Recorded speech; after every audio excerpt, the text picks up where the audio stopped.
ఈరోజు నా కోసం ఆత్మీయ కార్యక్రమానికి మిమ్మల్ని అందరినీ ప్రేమపూర్వకంగా ఆహ్వానిస్తా ఉన్నాను. అందరూ బాగున్నారు కదా! ప్రభు కృపను బట్టి మీరంతా క్షేమముగా ఉన్నారని నమ్ముతా ఉన్నాను.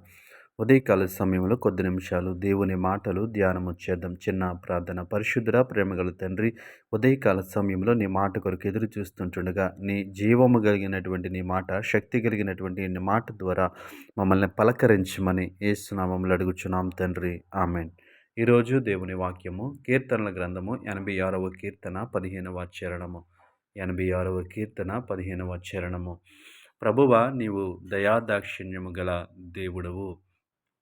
ఈ వాక్య భాగాన్ని మనం చూసినట్లయితే దేవుడు కలిగి ఉన్నటువంటి గుణాన్ని, దేవుడు కలిగి ఉన్నటువంటి స్వభావాన్ని, దేవునికి ఉన్నటువంటి ఒక లక్షణాన్ని ఇక్కడ చూస్తా ఉన్నాము. మనము ఆరాధించేటువంటి దేవుడు, మనము నమ్మినటువంటి ప్రభువు, మనము విశ్వాసముంచినటువంటి దేవుడు ఎలాంటి వాడు అంటే దయా దాక్షిణ్యము గల దేవుడు. దేవునామానికి మహిమ కలుగును గాక.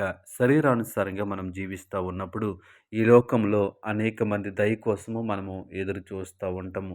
ఎవరైనా సహాయం చేస్తే బాగుండు అని ఆశపడతా ఉంటాం. అయితే మనము మనుషుల వైపు చూసినప్పుడు ఎక్కువ సందర్భాలలో మనము నిరాశ చెంది ఉండవచ్చు. ఎందుకంటే వారు కూడా మనలాంటి స్వభావం కలిగినటువంటి వ్యక్తులే కాబట్టి మనము వారి దయను కోరుకున్నప్పుడు, వారి సహాయాన్ని కోరుకున్నప్పుడు వారు నిరాకరించవచ్చు. కానీ మనము నమ్మినటువంటి దేవుడికి కలిగి ఉన్నటువంటి లక్షణము ఏంటి అంటే దయ కలిగినటువంటి దేవుడు. దేవునామానికి మహిమ కలుగునుగాక. ఎంత గొప్ప దేవుడిని మనము కలిగి ఉన్నాము అంటే ఎంత శక్తివంతమైనటువంటి దేవుణ్ణి మనము ఎరిగి ఉన్నాము అంటే దయా దాక్షిణ్యము కలిగినటువంటి దేవుడు. మనుషులెవ్వరూ మన ఎడల దయ చూపించకపోవచ్చు, మనుషులెవ్వరూ మనకి సహాయం చేయకపోవచ్చు, కానీ మన దేవుడు దయా దాక్షిణ్యము చూపించేటువంటి దేవుడు. దేవునామానికి మహిమ కలుగును గాక. ఈ మాటలు వింటున్న ప్రియ సహోదరి సహోదరుడా, ఎలాంటి సందర్భంలో ఎలాంటి పరిస్థితుల్లో ఈ మాటలు వింటున్నావు, ఈ సమయంలో ఈ మాటలు వింటున్నావు,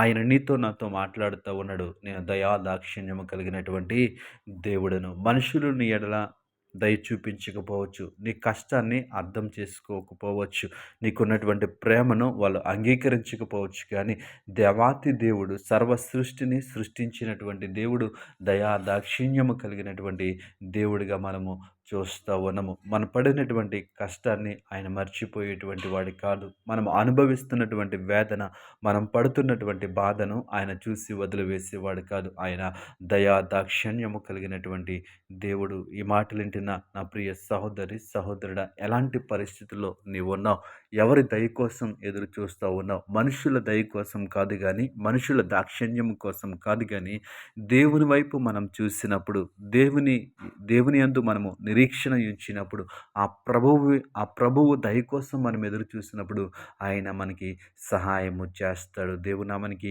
మహిమ కలుగును గాక.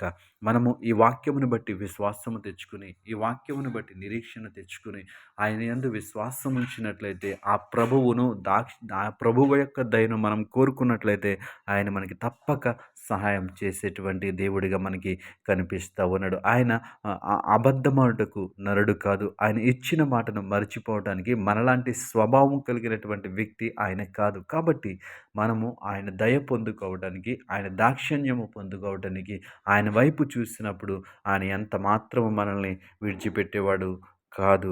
దేవునామానికి మహిమ కలుగును గాక.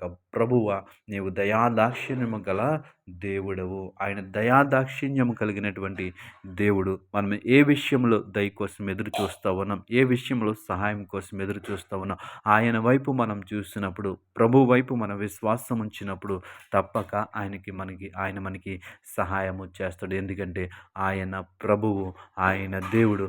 ఆయన తప్ప మనకెవరు కూడా న్యాయము చేయలేరు. ఆయన తప్ప మన ఎడల ఎవరు కూడా దయ చూపించలేరు. ఆయన తప్ప మనకెవరు కూడా దయాదాక్షిణ్యం కలిగి మనల్ని చూడలేరు. ఆయన ఒక్కడే చూడగలడు. ఎందుకంటే ఆయన సర్వశక్తివంతుడు కాబట్టి ఈ మాటలను బట్టి విశ్వాసం ఉంచి ఆయన వైపు చూసినప్పుడు ఆయన దయను మనం పొందుకోగలము. అట్టి కృప దేవుడు మనకి అనుగ్రహించునుగాక. పరిశుద్ర ప్రేమగల తండ్రి, గొప్ప దేవుడా నీకు వందనాలు. ఈ ఉదయకాల సమయంలో మా పట్ల దయ చూపిస్తున్నందుకు నీకు వందనాలు ప్రభువా. మేము పడుతున్నటువంటి కష్టాన్ని ఎవరు గుర్తించట్లేదని దేవా నిరాశలో ఉంటుండగా నీ వాక్యం ద్వారా మాట్లాడావు. అవును ప్రభా దేవా తండ్రి మా ఎడల దయ చూపించి దేవా నీవే మా ఎడల కృప చూపించి దేవా తండ్రి పరిశుద్ర నీవే సహాయము చేయమని యేసు నామములో అడిగి వేడుకొంచున్నాం పరమ తండ్రి. ఆమేన్.